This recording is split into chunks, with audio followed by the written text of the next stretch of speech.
சிறியதொரு ஓடையை நம்ம பார்க்குறோங்க. இது வந்து தண்ணி எவ்வளவு அசுத்தமாக இருக்குது பாருங்கள். இதில் இந்த கெமிக்கல் வேஸ்ட்டு அப்படியே நுர அடிச்சுக்கிட்டு இதெல்லாம் ரொம்ப சுகாதார கேடு. இது பக்கத்து வீட்டில் எல்லாம் அவங்க போர் போட்டிருந்தாங்கன்னா இந்த இதோடைய சீப்பேஜ் கூட அதில் கிடைக்கிறதுக்கு வாய்ப்பு இருக்குது. இது கெமிக்கல்னால நம்மளுக்கு பல வகையில் உடல்நல கேடு உண்டாகுது.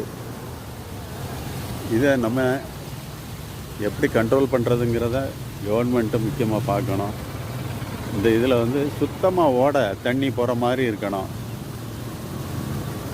ஆனால் இது வந்து இவ்வளவு கெமிக்கல்.